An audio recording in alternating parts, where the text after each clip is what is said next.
Well, Dr. Aldrin, Buzz Aldrin, didn't Werner von Braun draw up the space shuttle back in like the mid-30s, the idea for it? Isn't it ancient comparatively in the space age? Well, yes. What he felt we needed correctly was a laboratory in space and a reusable way to have rockets and spacecraft take people and cargo up to the... But that's two things, and we couldn't build the laboratory till we had the shuttle, and the shuttle was not well designed in the first place by trying to put a crew in the reusable booster, so it had to be redesigned with solid rockets, and I didn't agree with that. And it ended up being quite a large vehicle to satisfy the Air Force needs for a big reconnaissance satellite and a one-orbit mission returning to the same place that because of rotation, moved 1,500 miles to the east. Sure. Not to interrupt you, but in the time we have, we're reaching the halfway point here. Sure. I'm going to skip this network break. You cover a lot of this in Magnificent Desolation, which is a magnificent book. But something I saw you get really excited about was on C-SPAN. You talked about this monolith on the tiny potato-shaped moon of Mars, and I knew about its moon. I didn't know about this monolith, and you got really sparkly-eyed and animated about this. Tell us about this monolith and why you want to land on that moon first. Well, I want to land on the moon first, whether it has a monolith or not, because it orbits around Mars in 7 hours and is quite close, much closer than our moon is to the Earth. And from that moon, people can control robots, rovers, all sorts of assembly processes, chemical processes, fuel processes, and other things on the surface without endangering the crew. And it's much easier to take people there, actually, than it is to take people to and from our moon. Because of the smallness of it, it takes longer to get there, and when you get there, you have to stay longer. So it's a significant challenge, but it is a major, safe stepping stone before going to the surface of Mars, and can be approached in inspiring, logical steps from low Earth orbit, doing things that increase our capability, some in the direction of our moon, but not landing on our moon. Instead, we have the experience to be the leaders of international nations, other nations, sending their astronauts or tachinauts to land on the moon. And so are you saying, Mr. Aldrin, that this should be an international mission?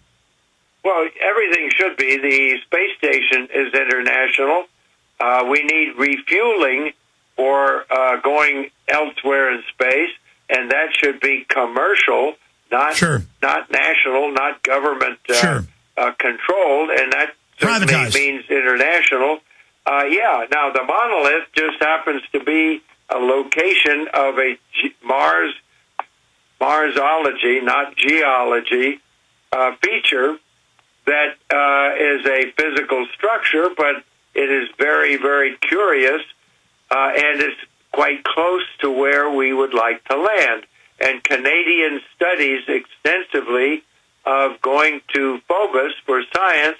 The science team has said, go for the monolith.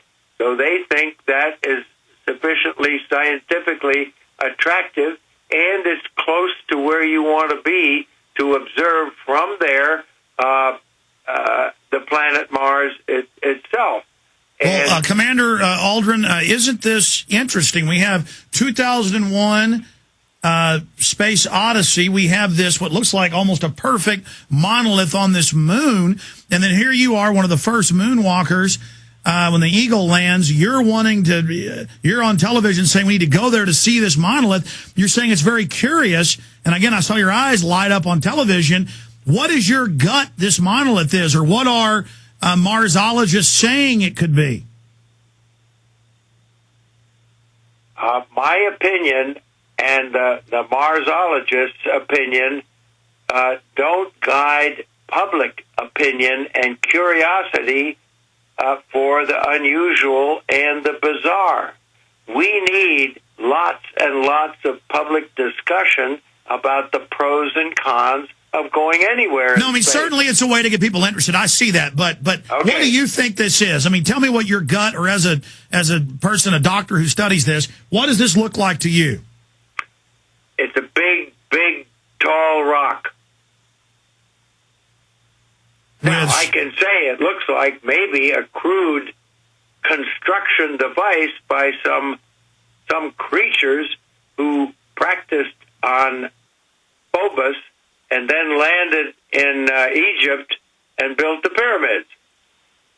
I don't really believe that, but some people are liable to think that. Well, I'm looking at it. It's got what looks like really clean-cut edges, and it's got a smooth top. And I never even cover this stuff, Mr. Aldrin. Buzz Aldrin on the phone with us here from California. This is just amazing to have you and others talking about it. And I see all your excitement dealing with it. Let me ask you in this way. What do you believe the destiny of humanity is? Because a lot of people feel like this species is far older than we even know. What do you believe man's destiny will be if we have the vision to go off-world? I mean, in a big way. Well, I think sooner or later the Earth is just liable to be impacted by something that we, as humans, with all our technology, could not prevent. And it would be a good idea, thousands of years maybe in the future, or 2 weeks in the future, to have a survivable off-planet species to keep pain going.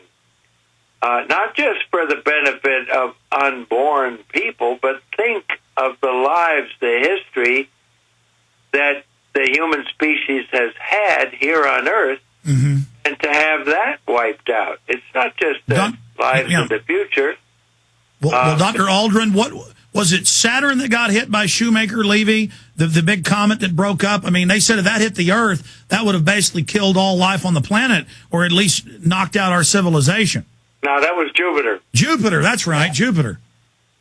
Well, and we just might find indications of a very crude form of life that might have arisen at Mars and then been transported to Earth.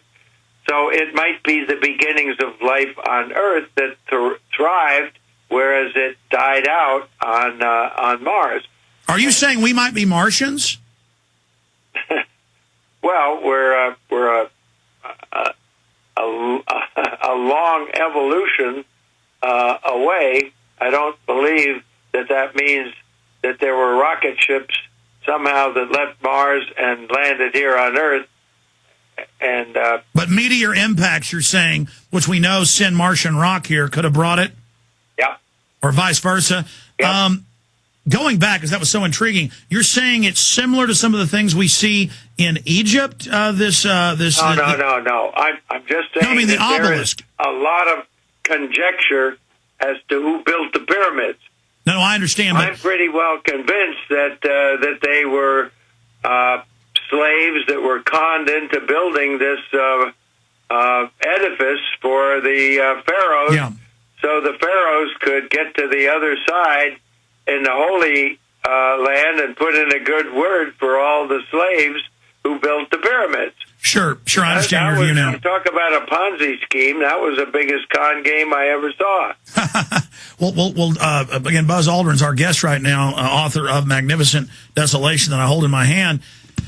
What I'm getting at is this, and I respect you and I appreciate you coming on the show. I know we have advanced technologies. I know we have incredible men and women. I know we have amazing can-do spirit. We also know that there are a lot of secret military programs, a lot of advanced technology. We see astronauts hinting at it, hinting at knowing about things. And this is not even a UFO show. We just see other astronauts that say they've seen things out there. We've seen video from the space shuttle of things flying around. I was just wondering your your view on life in the solar system outside Earth? We have zero evidence of any life in our solar system other than that which we can observe here on Earth. And I think the distances involved to even the closest star, having written a detailed science fiction story about another civilization from Alpha Centauri that had compelling reasons to advance their technology and to visit the Earth. They failed in their efforts to do that for logical reasons. But I don't believe they exist there on Alpha Centauri, nor do I believe they exist on other places. Sure, it's hypothetical.